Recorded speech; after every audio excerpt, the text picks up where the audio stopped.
ದೇವ ಋಷಿ ಪಿತೃಪನರರೆನಿಸುವ ಐವರೊಳು ನೆಲೆಸಿರ್ತು ಅವರ ಸ್ವಭಾವ ಕರ್ಮವ ಮಾಡಿ ಮಾಡಿ ಪನೊಂದು ರೂಪದಲ್ಲಿ ಭಾವಿ ಬ್ರಹ್ಮನು ಕೂರ್ಮ ರೂಪದಿ ವಿರಿಂಚಾಂಡವನು ಬೆನ್ನಿಲಿ ತಾವಹಿಸಿ ಲೋಕಗಳ ಪೊರೆವನು ದ್ವಿತೀಯ ರೂಪದಲ್ಲಿ.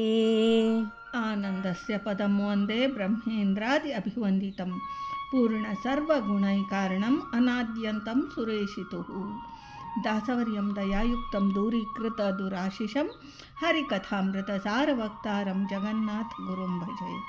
ಶ್ರೀ ಹರಿಕಥಾಮೃತ ಸಾರ ಕಲ್ಪಸಾಧನಾ ಸಂಧಿ ಪದ್ಯ 16.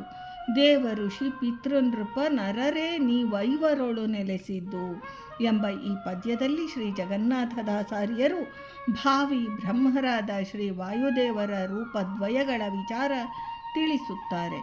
ಮುಕ್ತಿಯೋಗ್ಯ ಜೀವರಲ್ಲಿ 5 ಪ್ರಕಾರ. ಈ ಪಂಚಜೀವರು ದೇವತೆಗಳು, ಋಷಿಗಳು, ಪಿತೃಗಳು, ಚಕ್ರವರ್ತಿಗಳು, ಮಾನುಷೋತ್ತಮರು. ಈ ರುದ್ರದೇವರಿಂದ ಆರಂಭಿಸಿ ಧನಪ, ವಿಶ್ವಕ್ಷೇನಾದಿ ಶತಸ್ಥ ದೇವತಾ ಪರ್ಯಂತ ದೇವತೆಗಳು. ಈ ವರ್ಗದಲ್ಲಿ ರುದ್ರಾದಿಗಳಿಗಿಂತ ಉತ್ತಮರಾದ ಬ್ರಹ್ಮ, ವಾಯು, ಸರಸ್ವತಿ, ಭಾರತೀ ದೇವಿಯರು, ಋಜುಗಣಸ್ಥರು, ತತ್ಪತ್ನಿಯರನ್ನೂ ಸೇರಿ ಅವರ ವಿಚಾರವನ್ನು ಹಿಂದಿನ ವಿಭಾಗಗಳಲ್ಲಿ ಪದ್ಯಗಳಲ್ಲಿ ತಿಳಿಸಿದೆ.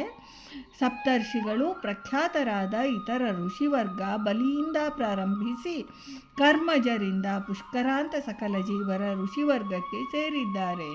ಅಜಾನಜ ದೇವತೆಗಳು, ಪಿತೃದೇವತೆಗಳು, ಚಿರಪಿತೃಗಳು ಪಿತೃವರ್ಗಕ್ಕೆ ಸೇರಿದ್ದಾರೆ. ಪೃಥು, ನಹುಷ, ಅಂಬರೀಷಾದಿ ಮಾನುಷ ಚಕ್ರವರ್ತಿಗಳ ಆರಭ್ಯ ತೃಣಾಂತ ಜೀವರ ಪರ್ಯಂತ ನೃಪರೆನಿಸುವರು.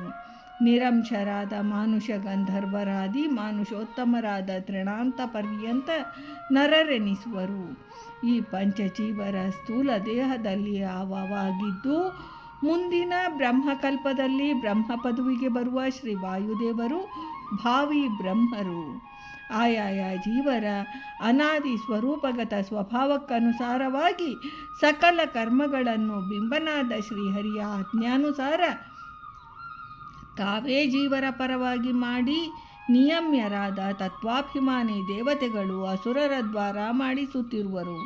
ಸಾಧನ ದೇಹವಾದ ಈ ಸ್ಥೂಲ ಶರೀರಗತ ಸಕಲೇಂದ್ರಿಯಗಳ ದ್ವಾರ ಕರ್ಮಗಳನ್ನು ಮಾಡಿಸುತ್ತಿರುವ ಶ್ರೀ ವಾಯುದೇವರ ರೂಪ ಇದೊಂದು.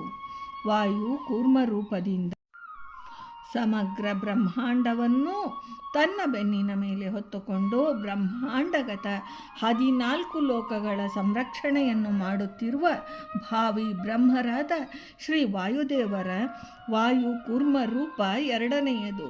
ವಾಯು ಕೂರ್ಮ ರೂಪ ಶ್ರೀಮನ್ನಾರಾಯಣನ ವಿಷ್ಣು ಕೂರ್ಮ ರೂಪದಿಂದ ಸಮಗ್ರ ಬ್ರಹ್ಮಾಂಡವನ್ನು ಧರಿಸಿದ್ದಾನೆ. ವಿಷ್ಣು ಕೂರ್ಮನ ಬಾಲದ ತುದಿಯನ್ನು ಆಧರಿಸಿಕೊಂಡು ವಾಯುದೇವರು ಕೂರ್ಮ ರೂಪದಿಂದಿದ್ದಾರೆ. ಬ್ರಹ್ಮಾಂಡದ ಅಗಾಧವಾದ ಜಲರಾಶಿ ಇದೆ. ಈ ಅಂಡೋದಕದಲ್ಲಿ ಇರುವ ವಾಯುಕೂರ್ಮದ ಪುಚ್ಛವನ್ನು ಆಶ್ರಯಿಸಿಕೊಂಡು ಶೇಷನು ಬ್ರಹ್ಮಾಂಡವನ್ನು ಧರಿಸಿರುವನು. ವಾಯುಕೂರ್ಮದ 4 ಪಾದಗಳು ಅಂಡೋದಕದ 4 ಮೂಲೆಗಳಲ್ಲಿ ನೀರಿನಲ್ಲಿ ನೆಲೆಸಿವೆ. ಎದೆಯು ಭೂಮಿಯನ್ನು ಒತ್ತಿಕೊಂಡಿದೆ. ಪಾರ್ಶ್ವ ಪುಚ್ಛದ ಸಮೇತ ಶಿರಸ್ಸು ಭೂಮಿಯನ್ನು ಮೀರಿಕೊಂಡೇ ಅಂಡೋದಕದಲ್ಲಿ ನೆಲೆಸಿದೆ. ಈ ಉದರದಲ್ಲಿ ಆಕಾಶವು, ಬೆನ್ನಿನ ಮೇಲೆ ದ್ಯೂಲೋಕವೂ ಆಶ್ರಯಿಸಿಕೊಂಡಿದೆ. ಕೂರ್ಮರೂಪಿಯಾದ ವಾಯುದೇವರ ಮುಖವು ಆಂಡೋದಕದಲ್ಲಿ ಪೂರ್ವ ದಿಕ್ಕಿನಲ್ಲಿಯೂ, ಬಾಹುಗಳು ಆಗ್ನೇಯ ಮತ್ತು ಈಶಾನ್ಯ ದಿಕ್ಕಿನಲ್ಲಿಯೂ, ಪಾದಗಳು ನೈಋತ್ಯ ಮತ್ತು ವಾಯುವ್ಯ ದಿಕ್ಕಿನಲ್ಲಿಯೂ ಇವೆ. ಈ ವಿಷಯವನ್ನು ಬೃಹದಾರಣ್ಯಕ ಭಾಷ್ಯದಲ್ಲಿ ಶ್ರೀಮದ್ ಆಚಾರ್ಯರು ನಿರೂಪಿಸಿರುವರು. ಇದಕ್ಕೆ ಪ್ರಮಾಣ ಸ ಏಷ ಕೂರ್ಮರೂಪೇಣ ವಾಯುರಂಡೋದಕೆ ಸ್ಥಿತಃ ವಿಷ್ಣುನಾ ಕೂರ್ಮರೂಪೇಣ ಧಾರಿತೋನಂತಧಾರಿಕಃ ಇತಿ ಪ್ರಭಂಜನೆ.